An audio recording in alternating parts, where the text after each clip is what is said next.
જય સ્વામિનારાયણ. આજના દર્શન. જય ગણપતિ દાદા. જય કષ્ટભંજન દેવ. Good morning Gulabbhai. જય સ્વામિનારાયણ. Good morning. જય સ્વામિનારાયણ. જય સિયારામ. જય શ્રી કૃષ્ણ. જય માતાજી. નમઃ પાર્વતી પતિ. હર હર મહાદેવ હર. જો આજે આવ્યા છે ઈ વાડીએ અને તુવેર જામી છે. આટલી કાઠાળી તુવેર જોઈ લ્યો. અને તુવેરમાં ફાલ એટલો બધો આવ્યો છે કે આમ ઢળી ગઈ છે હસોડી. પણ વાડીની મોજ જ કાંઈક ઓર છે એમ. અને રાજુભાઈએ લીલી તુવેર કે જે ખાવાની ચાલુ કરી દીધી છે અને હુંય ખાવાની ચાલુ કરું છું. મસ્ત દાણા જો કેટલા મસ્ત દાણા નીકળે છે. અને એ વાડીની મોજ. આ મોજ તો સૌરાષ્ટ્રમાં જ આવે, બરાબર ને? હા. અને આમ ઓલી બાજુ જો મનુ પટેલ આટા મારે છે. મારો મનુ પટેલ લેવા ઈ મનુ પટેલ છે. અને મનુ પટેલે ટ્રેક્ટરને લેવર માર્યું અને ઈ તો રોડ ઉપર જાય લટપટ લટપટ લટપટ લટપટ. મનુ પટેલ ભેહું બહુ જાજી રાખે છે. 3 ભેહું બાંધી છે. આ તુવેર તાજી વસ્તુ ખાવાની મજા જ કાંઈક ઓર છે. અને હજી પાછળ વાડીમાં આપણે જવાનું છે. ત્યાં સારો કાંઈક વાઢે છે ઘર માટે. એટલે એ જો આપણે જવાનું છે કે ખેતી કઈ રીતે થાય અને કેટલી મહેનતથી થાય. આ વસ્તુ બધી પાકે છે, એમને એમ નથી પાકતી. આની પાછળ ભોગ દેવો પડે. એટલે એ આપણે જોવા જવાનું છે ખેતી કઈ રીતે અને કઈ રીતે વઢાય છે એ. તો હાલો આગળ બેનને એ છે ત્યાં જાય. ભાણીબેન છે તારો વાઢે છે ગાયુંનું. તો જાય જો આ જંગલ જ છે એક જાતનું જોરદાર. વાહ મસ્ત જંગલ. જો ભેંસો માટે સારો વઢાઈ રહ્યો છે અને જોરદાર કામકાજ ચાલે છે વાડીની અંદર. વાડીની મોજ અલગ જ હોય આખી. અને અહીંયા બેન ને ભાણી બેન ને બધા મળ્યા છે ચારો વાઢવા. પણ બેન શું કરો છો?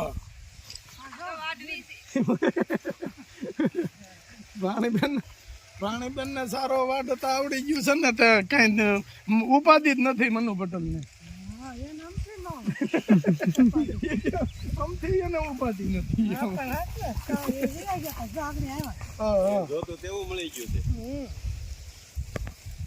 લાવો છે પાણી બેન, મને વાટતા આવડે? વાહ ભાઈ વાહ. ટુલાને ગોડે પટેલ ના દીકરાને વાટતા ન આવડે તો બસ એમ.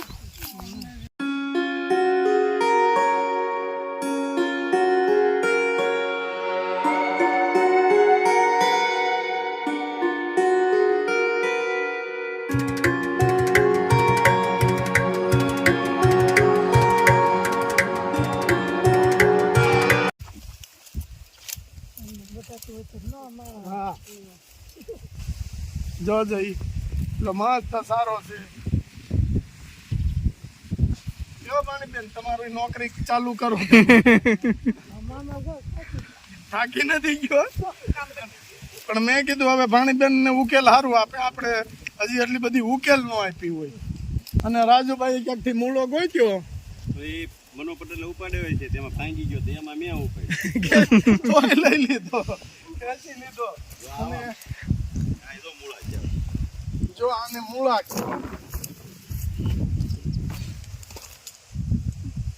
અહીંયા મસ્ત મૂળો બેઠો છે.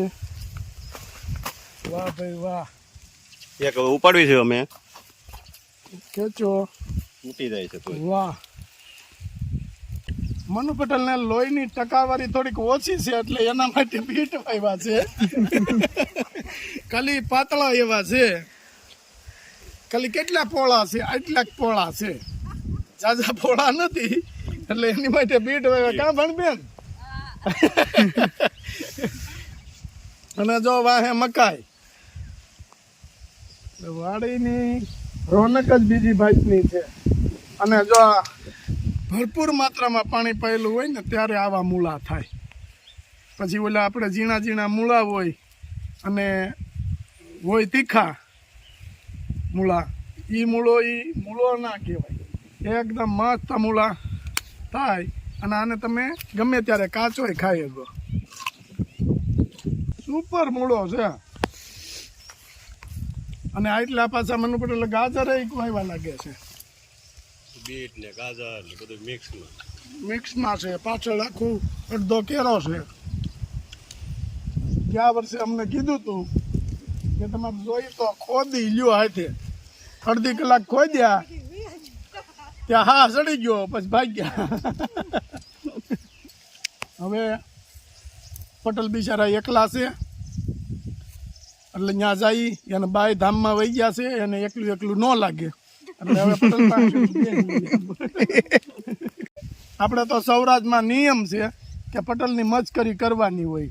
હા બેન, જો અમારે ભાણકી અમારી બાજુ હોય એટલે ઉપાધિ નહીં, નકર જાજેભાઈ ભાણક્યો ને પપ્પા બાજુ હોય અને અમારા આ ભાણબેન અમારી બાજુ એટલે ઉપાધિ જ નહીં. ઓહો, મને એમ કે પટેલ આગળ ટ્રેક્ટર હું શું કરશે, ત્યાં તો એક પાઇપ લઈને હાલતા થયા. હવે આ કલમું છે. અમારે અહીંયા કલમું પણ થવા મળી છે. પહેલાં અમારે ખારાપાટમાં આંબા ન થતા પણ અત્યારે થાય છે. મસ્ત કલમ વાવી છે મનુ પટેલે. વરસથી 2 વર્ષ જાય ને એટલે પછી મનુ પટેલને ખબર ન હોય ને એમ કેરી તોડી જવાના શીંડું ફાડી વાડીમાંથી. મનુ પટેલ કે કેરી રહેવા દેતા નથી. જો પૂડા આવી ગયા છે એમ. એટલે રાજુભાઈ હવે પાલક વાડવાની તૈયારી કરે છે. વાડી લ્યો રાજુભાઈ પાલક થોડીક. આપણે સૌરાષ્ટ્રનો નિયમ છે કે દાતારી તો લોહીમાં એમ લઈ જાવ. મનુ પટેલ કે મૂળા લઈ લ્યો ને પાલક લઈ લ્યો ને ઓલું લઈ લ્યો ને ખાવ. હા, ઘરનું હોય એટલે આપે. બાકી મનુ પટેલનો જીવ સારો. બાકી ઘણી જગ્યાએ એમ હોય કે પોટલીઓ બાંધી અને માર્કેટમાં મોકલી દે એટલે વેચાઈ જાય. એટલે જ્યાં જ્યાં હારી હારી ઘાટી પાલક છે લઈ લે રાજુ. મનુ પટેલ કે ખાવ સારું છે, રસકો નથી ખવડાવતા. હા, એક ઠેકાણે એવું કર્યું તું.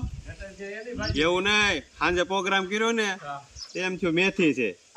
આવો નાનો નાનો રસકો હતો ને તે વાટીને ભજીયા બનાવી નાખ્યા. ગુણકારી આ છે, રજકો છે. ગુણકારી આ છે. હૃદય તારું બંધ થયું હોય ને 90% હા તો ઉપાડવું છે. રજકો ઉપાડ લે. હા, સમજી ગયો તું? એવા તો કેસ ઉડલીમ બની ગયો. હા, રજકો ગુણકારી જ છે. પણ લોકોને એમ થાય કે ઢોરને ખાવાનો છે, પશુને ખાવાનો છે, આપણે ન ખવાય. બાકી આપણે ખાઈએ. આપણે કરતા ઢોર હારા છે, એ સારું ખાય છે. સારું ખાય છે આપણે કરતા. એ ચોખ્ખું ખાય છે અને આપણે ચોખ્ખું નથી ખાઈ શકતા. રાજુભાઈ મસ્ત પાલક વાડવા મળ્યા છે. એટલે આજે કાંક આપણે પાલકનો પ્રોગ્રામ કરી નાખીએ. ભજીયા ટોકી નાખી. હા, અને પાલકના ભજીયા. હા, પાલકના ભજીયા થાય સરસ. ભાજી થાય, ભજીયા થાય. આપણે રમેશને બોલાવા છે ને આખા મૂળાના ભજીયા કરાવવા છે એની પાસે. હમણાં નવરો નથી ને રમેશ. જો રાજુભાઈ દાંતડે વાટે છે. નકર આવી રીતે પાલક તો આવી જાય.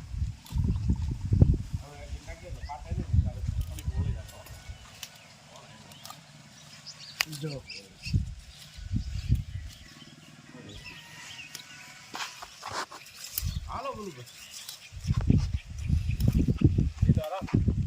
મસ્ત મજાની પાલક છે. પાલક થાય છે બહુ સારી જમાવટ છે. જોઈ જેટલી પાલક જેટલી ભાવે એટલી ખવાય.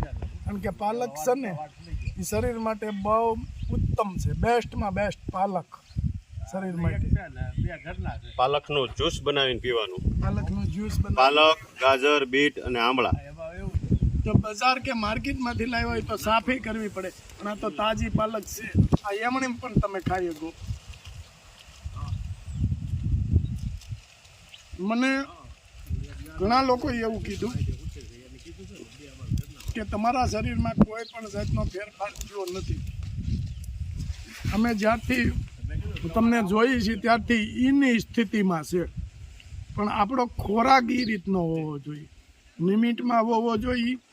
આવી વસ્તુ ખાવીએ તો પછી આપણું શરીર એકદમ લિમિટમાં રહે અને એવું ને એવું રહે. બરાબર.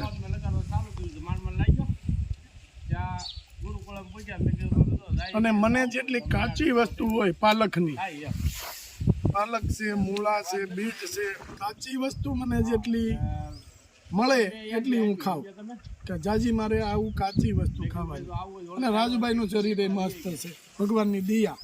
આપણે ખોરાકથી નહીં થાય અને કાંઈક આપણી ઉપર ભગવાનની દિયા હોય તો આપણે હાજા નરવા રહી ગઈ. કારણ કે 5-5, 7-7 વર્ષ સુધી તો અમને તાવ નથી આવતો, અને ઘણાને એવું બને એક દીમાં તો જાણે આમ બઠ્ઠા પાડી દે કે 2 મહિના તક વરદીતા બીમાર ન હોય એવી રીતે બઠ્ઠા પાડી દે. અને ઈશ્વરની એટલી કૃપા છે અમારે કે અમે એવી રીતે કોઈ દિવસ બીમાર નથી. ઘણા લોકોને પ્રશ્ન થતો હશે કે આ એમણે ડાયરેક્ટ ન ખવાય, પણ આ ડાયરેક્ટ ખવાય. આની ઉપર ગૌમૂત્રનો છંટકાવ કરેલો, આ તમે ડાયરેક્ટ ખાઈ શકો. માર્કેટમાંથી લાવ્યા હોય એ આપણે ધોવી. ને સૂર્યનારાયણ આપણે ઠંડકમાંથી રાહત આપે છે. એટલા જે આવ્યા છે ખીલીને કે થોડુંક તાપ મળે ને પવન એ ઠંડો એટલો છે. હા, કે એક ખાલી મનથી તમે વિચાર કરો કે આ ઉપરવાળાએ કે કેવડું એસી ગોઠવું છે કે વિશ્વને ઠંડુ કરી. નથી આપણે લાઇટ બિલ ભરતા, એનું નથી કોઈ વસ્તુ. અને આપણે સિઝનમાં ઉનાળાની સિઝનમાં તાપ, શિયાળામાં ઠંડી, ચોમાસામાં વરસાદ. કોણ ભાડું ભરે છે ભાઈ? કોઈ નહીં ભાઈ. એક વ્યક્તિ ભરે છે કે સંત જે છે એ ભગવાનની ભક્તિ કરે. અને આ આપણે કહેવત છે કે આપણે સૌરાષ્ટ્ર સતને આધારે ટક્યું છે. એટલે સંતો આપણે સૌરાષ્ટ્રની ભૂમિમાં જેટલા સંતો છે એટલા ક્યાંય સંતો નથી. એમાં ચલાળામાં આપણે દાન મહારાજની જગ્યા, મૂળીમાં ભીમનાથ મહાદેવ.